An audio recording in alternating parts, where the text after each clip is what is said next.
అందరికీ నమస్కారం. నేను స్వరూప పొట్లపల్లి. హీరో రాజ్ తరుణ్ లావణ్య ఎపిసోడ్ ఇప్పుడు టాలీవుడ్ లో హాట్ టాపిక్ గా మారింది. 11 ఇయర్స్ తనతో రిలేషన్షిప్ లో ఉండి ఇప్పుడు రాజ్ తరుణ్ తనను మోసం చేశాడని హైదరాబాద్ లోని నర్సింగి పిఎస్ లో లావణ్య కంప్లైంట్ ఇచ్చారు. ఇటు చూస్తేనేమో రాజ్ తరుణ్ కూడా అదే రేంజ్ లో ఆమెకి కౌంటర్ ఇస్తున్నాడు. తను డ్రగ్స్ తీసుకోవడం వల్ల తనకు దూరంగా ఉంటున్నానని, పైగా ఆమె మీద అనేక రకాలైన కేసులు కూడా ఉన్నాయని చెప్పుకొస్తున్నాడు. వాటితో పాటు అనేక రకాలైన ఎలిగేషన్స్ కూడా రాజ్ తరుణ్ చేస్తున్నారు. పైగా లీగల్ గానే ఆమెతో ఫైట్ చేస్తానని కూడా అన్నారు.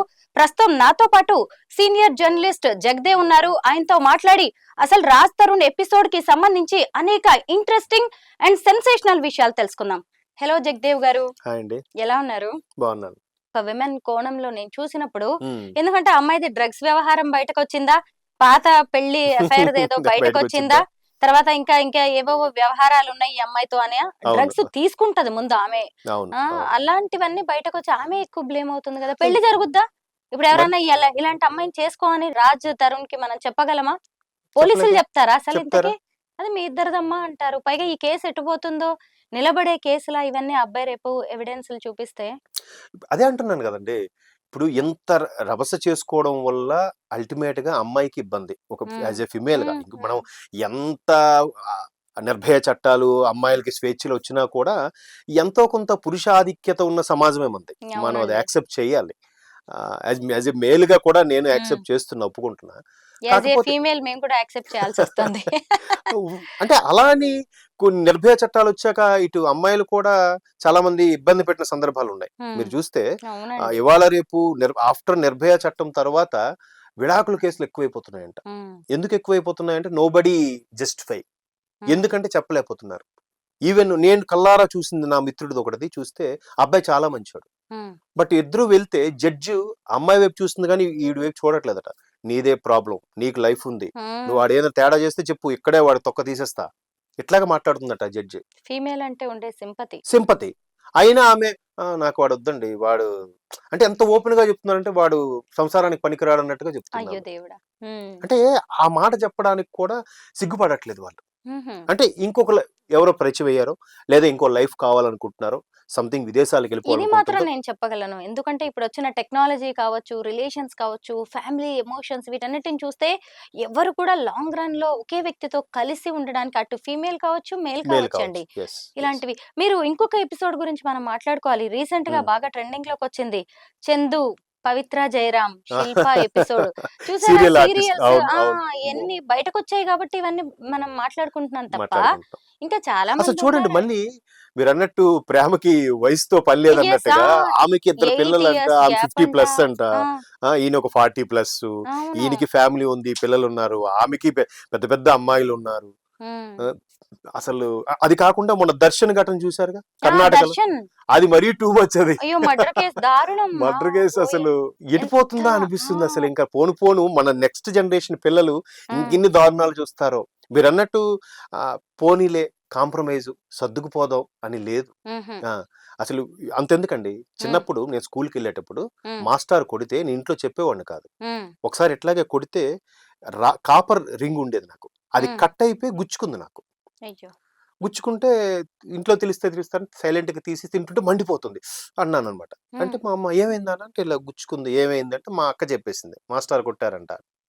నువ్వేం తప్పు చేయకపోతే మాస్టర్ అంత గట్టి కొడతానని చెప్పి మరి 2 వేసింది మా అమ్మ. ఇప్పుడైనా ఎవడాడు పద ఒక 2 మీడియా ఛానల్ పిలవడం, తీసుకెళ్ళడం, మాస్టర్ జులుం నశించాలి, ఆ రేంజ్ లోకి వెళ్ళిపోతుంది. మరి ఎక్కడ పిల్లలకి భయము, బాధ్యత, సంస్కారం తెలుస్తాయి చెప్పండి? తెలియదు. పేరెంట్స్ నా పిల్లడికి నేనే ఎంతవరకు చేయలేదు, నువ్వు వేస్తావా, ఏంటి ఆ మాటలు ఏంటి? అసలు పెంపకంలో కూడా తేడా, చాలా తేడా ఉంది. ఇక్కడి నుంచే మొదలవుతుంది. పేరెంటింగ్ లోనే లోపం ఉంది. ఎగ్జాక్ట్లీ. అంటే ఇంకొకటి ఏం చెప్పొచ్చు అంటే, ఇద్దరు కూడా వైఫ్ అండ్ హస్బెండ్ వర్కింగ్ అవుతున్నారండి. వాళ్ళు వాళ్ళ పనులతోనే అంతా టైర్డ్ అయిపోయి ఇంటికెళ్ళి మళ్ళీ పాపం పిల్లలకంటూ స్పెషల్ టైం ఇవ్వడం, సంస్కారం నేర్పడం, చదివించడం, వీటన్నిటికీ లేదు. ఇప్పుడు మొన్న కర్ణాటకలో ఒక బీజేపీ ఎంపీ గౌడ గారి మనవడు ఆయన రేవಣ್ణ, ఆయన ఎన్ని చేస్తే ఆయన ఫుల్ సపోర్ట్ ఇచ్చిన తల్లేనంట. మరి ఏం చేస్తారు, వదిలేసుకోలేరు కదా. కన్న కడుపు అంటారు ఏమనంటే. అవునండి, తిని ఒక ఆడదేగా, హా, ఒక ఇద్దరు ముగ్గురు ఆడపిల్లలకి అసలు అన్యాయం చేశానని ఒక తెలుసుగా. తల్లిదండ్రులకి ముందు నుంచి తెలియదా అండి పిల్లలు ఎలా వెళ్తున్నారు అని ముందే దాన్ని ఖండించుంటే ఈరోజు ఇంతమంది అమ్మాయిలు ఇంతమంది జీవితాలు నాశనం కావు కదా. Exactly, exactly. ఏదన్నా బయటకు వచ్చే వరకేనా. నేను మా రిలేషన్స్ లో కూడా చూశాను. ఒక ఉమ్, కజిన్ ఇలాగే నైట్ 12 o'clock 1 o'clock కూడా ఫోన్ లో మాట్లాడేది. మాట్లాడినప్పుడు ఒక తల్లో తండ్రో, ఏంటమ్మా ఈ టైంలో మాటలేంటి, ఎవరితో మాట్లాడుతాం అని అడగాలిగా. ఉమ్, ఆ స్టార్టింగ్ లోనే అడిగితే ఎక్కడెక్కడ సిజరింగ్ అవుతుందిగా. ఎస్ అండి. అడగకుండా వన్ ఫైన్ డే అబ్బాయిని తీసుకొస్తే వీళ్ళు షాక్ అయిపోవడం అంట, ఉమ్. ఫెయింట్ అయిపోవడం అంట. ఈ ఫెయింట్ అయిపో ఎందుకు ఫెయింట్, నేను ఎట్లాగా అడిగాను ఆవిడని. ఎందుకు ఫెయింట్ అయ్యారు, ఏం ముందు మీకు తెలియదా. ఉమ్, అప్పుడు ఖండించినప్పుడు ఇప్పుడు ఫెయింట్ అయిపోయే సీన్ లేదు అంటే, ఈ ఫెయింట్ అయిపోవడం కూడా ఎస్కేపిజం. సొసైటీ కోసం మీరు యాక్ట్ చేస్తున్నారేమో. అంతే, ఏం లేదు. అంతే కదా. సో బట్ అలాగని ఎవరిని మనము కూడా జడ్జ్ చేయడానికి లేదండి. లేదు, జస్టిఫికేషన్ అనేది లేదు. లేదు. ఎవరి ఫ్యామిలీ ఇష్యూస్, ఎవరిది అదే మెంటల్ స్టేటస్ సర్కమ్స్టాన్సెస్, కూడా. ఎస్ అండి. సర్కమ్స్టాన్సెస్ అవ్వచ్చు, వాళ్ళ ఉమ్, మెంటల్ ఎబిలిటీ అవ్వచ్చు, అంతే. కుటుంబ నేపథ్యం కూడా అయి ఉండొచ్చు.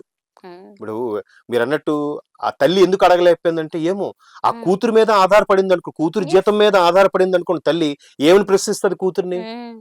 నాకు తెలుసులే నేను ఎలా చేయాలో, నువ్వు పైగా బద్ది-" ఒక ఏజ్ తర్వాత ఎలా వింటారండి పిల్లలు కూడా. ఉండదు. పేరెంట్స్ కూడా ఒక అయిపోతున్నారు. వాళ్ళు కూడా వాళ్ళ లిమిట్స్ లో ఉండాలి. అమ్మో మనకు ఒక వయసు ఎప్పుడైతే వచ్చింది, రేపు వీళ్ళే మనల్ని చూడాలనే దానికి వచ్చేసారు.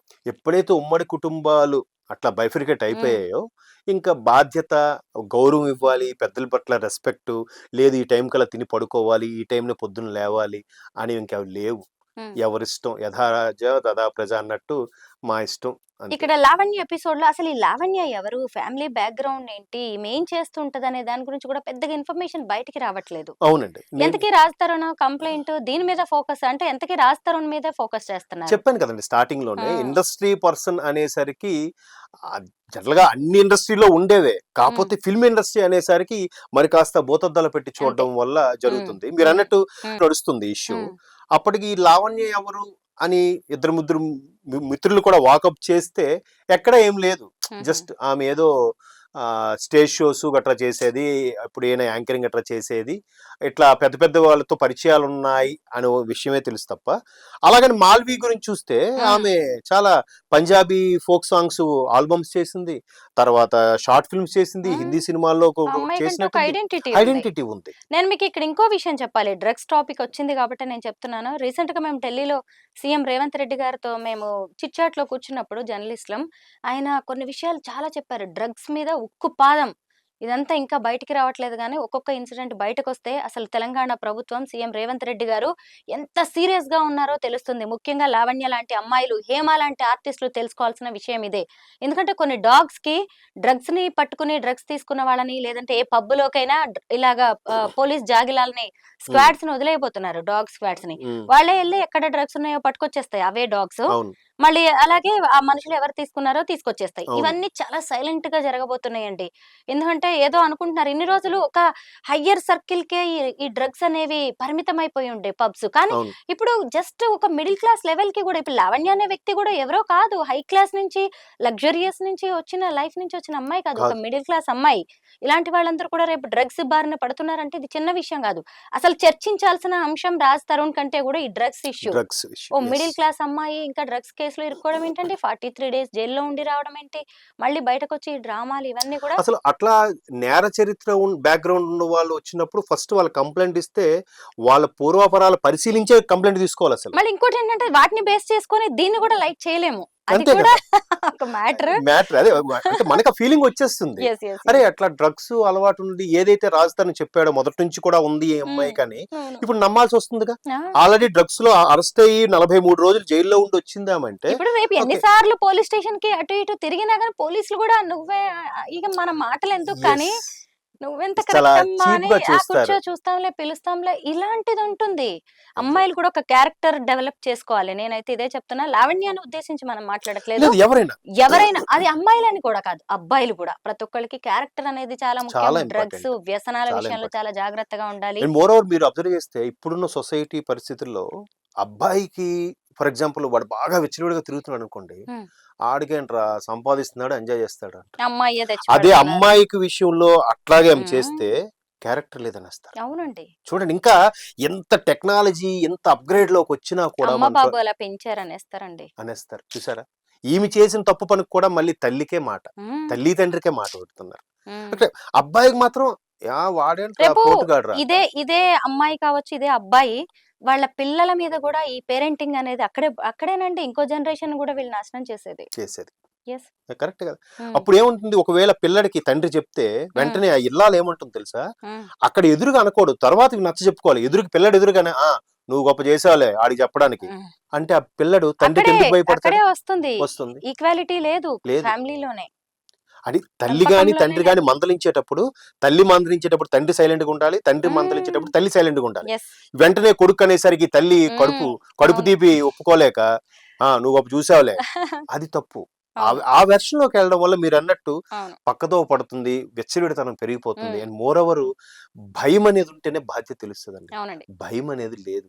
పండగ చట్టాలు కూడా ఎంత పెద్ద నేరం చేసినా ఏముంది, మహా అయితే 5 ఏళ్ళు 6 ఏళ్ళు లోపల నుండి వచ్చేస్తాం, తర్వాత హ్యాపీ కదా. అదే కదా, వాడు ఏం చేస్తున్నారు ఇప్పుడు. అరే నిన్న ఏపీలో చూసారా, సీఎం చంద్రబాబు గారు ఛార్జ్ తీసుకున్నా కూడా 3-4 days బ్యాక్ ఫైల్స్ ఏవో బయటకు వెళ్ళాయంట.